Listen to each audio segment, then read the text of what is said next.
make an attempt to be a friend with a white person. I am crawling across the broken shards of the disappointments and the betrayals to shake your hand. That's what I'm crawling across, to say I'm going to be your friend. And so again, I think what's important for us is to be really transparent about that reality. Because the other piece I have to say about Tim is, folks don't like what we do.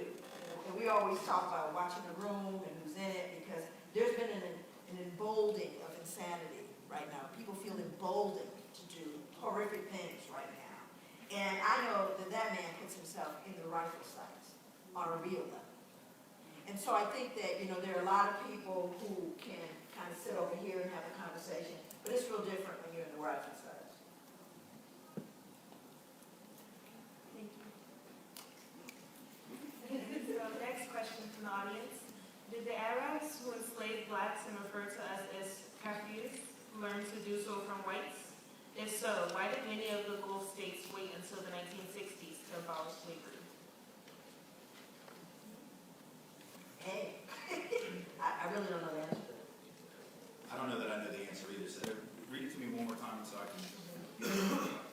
Did the Arabs who enslaved blacks and referred to us as Kafirs, I'm not sure if I'm saying that right, Kafirs, yeah, learn to do so from whites? If so, why did many of the Gulf states wait until the 1960s to abolish slavery? Yeah, no, my guess would be no.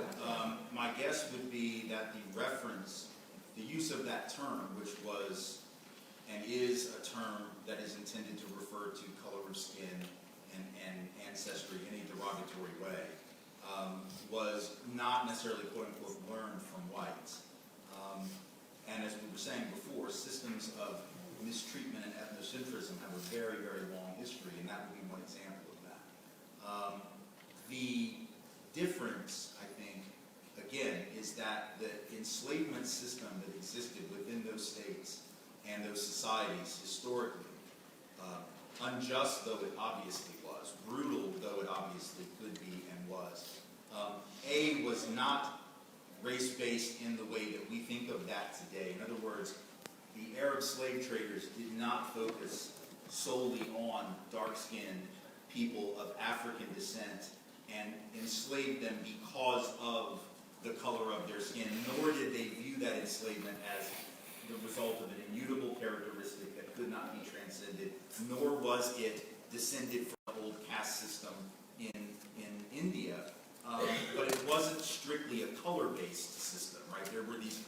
There were dark-skinned Dalits and lighter-skinned Dalits, just as there were dark-skinned slaves under the Arab slaving system and lighter-skinned slaves, just as throughout Egypt you had dark-skinned dynasties, light-skinned dynasties, middle, sort of color-skinned dynasties, and you would have enslaved persons who were dark, and enslaved people who were lighter, and enslaved people who were all shades in between. So, vicious system, not the result of whiteness, because whiteness came after, but whiteness was the system that took all of that history and then decided this is the thing that will mark you as inferior. Now, as to why those systems were not technically abolished until much more recently, and one could even argue why there is still enslavement in various parts of the world, and why some of that takes on a color cast even today. I would say too, Tim, just to kind of interject here, is that we have to also understand that there's an influence floating the other way. Right. Right now, America and whiteness and all of that is actually poisoning the rest of the world. So you have folks right now in other parts of the world that are acting out, whether they're Asian and they are wanting to be lighter skin, right, changing eyes. You have Africans that are bleaching their skin. In Jamaica, it's huge. Right. In the Caribbean. And this was not happening in antiquity. This is a modern thing. This is now the new twist on crazy that we got going on, where we're actually influencing the folks that were generally kind of okay into being our brand of crazy right now. Right. That's an important piece. That we've exported white supremacy. Absolutely. So that when you see the mistreatment of darker peoples around the globe today, you cannot disentangle it from what we are teaching. Malcolm X, for a reason, said the first word that people learned when they came here was the N word. And that was to say that immigrants come, and they don't necessarily know what that means until they get here, but they learn it, and then we sell that back like Coca-Cola, we sell that back like, products that we sell around the globe. And so you have African women that are literally killing themselves with skin dyes, and Asian women doing the same thing. And so the mistreatment now takes on a racial task, whereas historically it was more about conquered territory. It was more about mercantile class relations. Equally wrong, but just different in terms of its trajectory. Okay, so this is our last question, also from the audience. We hire people in higher education to tear down the walls of oppression. However, these are the same people perpetuating this system. If we allow them to do this, to do what they are hired for, the fires would not exist in the first place. How can we change this? So how can we change hiring people that perpetuate whiteness within higher education? Well, So I have two responses to that. Because when you say that, you're talking about across the board. This is people of color that do it as well. Right? So you have people of color who I refer to as Stephen and Stephanie. You have Stephen and Stephanie, and Stephen actually comes from the Samuel L. Jackson's character, Django. And he talked about, the reason why you can bring that up, is Samuel L. Jackson talks about that character. And so does and Carter G. Woodson talks about it in the Miseducation of the Negro. He talks about the educated Negro. So you have, again, the black person that's not black, or the black overseer or gatekeeper. There's research, and again, you know, because I'm under the microscope, I'm always looking at the research. And the research suggests that the bigger and the darker the black person, the greater white fear, consciously and unconsciously. We also know that white people will gravitate towards the person of color, more willing to subdue their natural ethnic reality. In other words, that tends to make white people comfortable. Because I just love Richard. Don't you love Richard? And Richard and Stephen become those people that, you know, become representatives. And this is important in higher education because when I talk to people and they say, you know, we have an equity lens, we're looking at intersectionality, all the new words, throw them out there. We're doing all of that. And we want to hire and be reflective of the population. I'm going, who's hiring? Well, we're hiring. We're going to hire more people of color, African American. I said, so what makes you think you can hire them? I said, because you're going to hire Stephen. You're going to hire the kind of black person that is a gatekeeper, that everybody black looks at and goes, Lord, I'm going to circumvent the fool, right? Because, and again, they don't know because they just feel so comfortable to me because, you know, there are always those people of color that are willing to be something different to make white people comfortable. So they show up. So we have to hold them accountable too.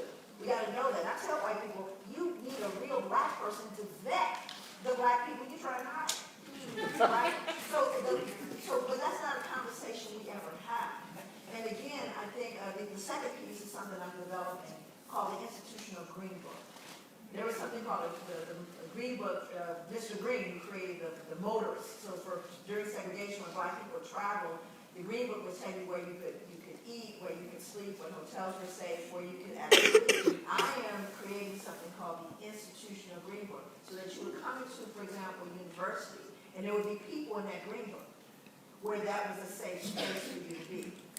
So you didn't have to try to, you know, you may even go to the black person in a specifically black designated space, and there's Stephen. Right? There's nothing worse than that. So you have to get vetted to get it. You can't just get it. I actually predict that people are going to want to get in the book. I'd like to be in the Green Book. No. Right? Because the people that vet you are those students that come through and say, who was there for you? And they're going to look, it may be the accounting person that's white that's got your back. That's where the green space is there for you. And so I want to start creating this, and the sad thing is we need it. Because part of the reason why we aren't retaining students of color is because sometimes they're the first. They're in these institutions that try to make it like it's impossible. I mean, if you stay in any university long enough, you get a degree. I don't know who you are, right? It's not that deep, but they want to put this kind of thing out there. People get afraid and they feel like they have no support. But what if they went in and said, here's the Green Book. Here's some folks you can go to immediately. You can go and vent. They can help you academically, or just be there for you. Another face you can talk to. I want to create that in institutions, and it would also put the institutions on notice that all your spaces aren't safe. Because we still need those. And I really believe we need to do it. We can't wait. And again, the system's not going to change. We have to be able to rise up in spite of it. And I would just add to that, if going back to what spaces are functioning the way they're designed. So these outcomes are not surprising. They're built in to the way the system works. If you want that to change, you have to begin to build a very different system. What does that look like in terms of faculty selection, staff selection, administrative selection, even student selection? Well, what it looks like to me is that you start at the most basic level, right? You start with the mission of the school. Now, the Penn State system has a mission statement. Yeah, I know. You say it's got one. It's got one, though. Every school's got one. And they got a vision and value statement. And sometimes their component parts will have their own mission statement. So like the School of Nursing will have its own, and the engineering school, and whatever, right? But the overall school has a mission. Now, I realize that this is not an operationalized living document. I realize these were words on a website that look pretty. But what if we were to say, listen, y'all said you were about this. And you know what the mission is, right? The mission is this lovely thing. The mission is this thing that sounds like social justice, right? The mission, because it says things like, we're going to create lifelong learners in a global environment. I don't even know what the hell that means. But I know that every school is down for that, because it's always in there. Lifelong learning in a global environment to meet the needs of a diverse and changing world. Blah, blah, blah, blah. Well, now, I know that that's not real meat on the bones of anything. But now, those are words. They do have meaning. So let's try to figure out what it would mean for this institution or any school to say, well, we're going to start hiring. And that's part of the criteria. What can you do to further this? And you need to show us that you have some evidence of that. Like part of your qualifications are, what is your experience creating space like that? Because that's why we're here. We don't care why you want to come. We're here for this. So if you can have 20 years of experience, but if you don't have any experience building that kind of institution, then you're just not qualified to be here. So good luck and God bless. If you're a student and you want to come, we need to look at your test scores and your grades, of course, but here's the deal. You can have this amazing test score, you have these fantastic grades, but if you aren't down with this mission, then why the hell are you here? It's like going to church, you don't believe in God. Why are you going? Right? If you don't believe in the mission of the institution, why are you wasting our time?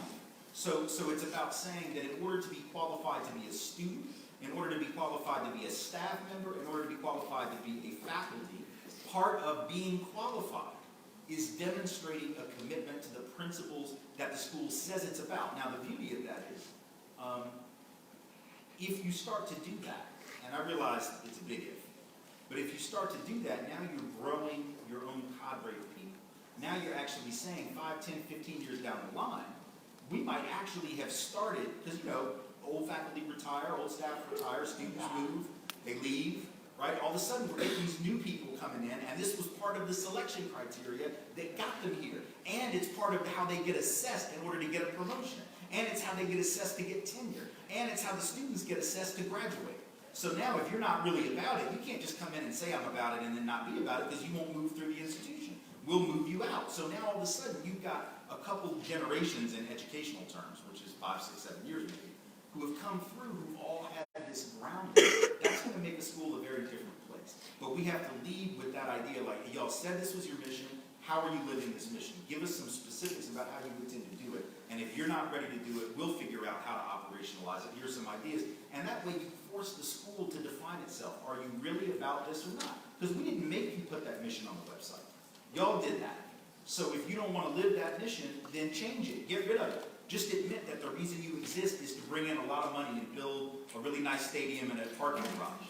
Like, just admit that's what you're down for. And if you want to say, like, we're here so we can move up in the U.S. News rankings, just say that, and then see how many people are down for that. Like, how many people are, I just want to go to a school that's all about a new parking garage. Like, nobody wants to do that. So we just need to make schools put up or shut up, and that's one of the ways that we can do it, is by selecting on the basis of the thing that we want to select for. And if you don't do that, you'll keep getting what you can get.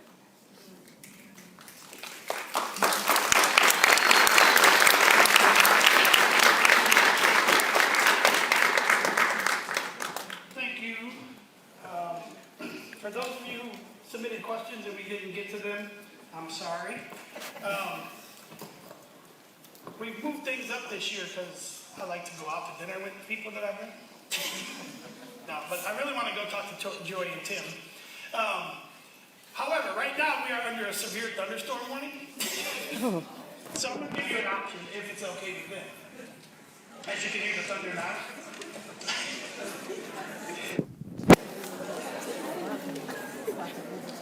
We can do a few more questions and wait a few minutes for the thunder, the heavy rain to get past. If they're okay. And if you're okay staying, because I'm sure you don't want to walk outside in the rain and lightning. You put yours on, I put mine on. Black and white. Oh, she already put her coat back. And for those of you that she has, I believe she has a few more questions up there. And then we also have. Otherwise, right now, Joy does have, we do have some books. Joy's books are $10. She will sign them. Tim has a few of his CDs that he will also sign. And if you'd like to take a picture with them, they're going to be doing that out in the hallway. So I think we'll move to the second option. We'll go to the book signing. Derek, can you walk them out to the tables, please? Let them get out there and set up, and then you can go out, they can sign your book.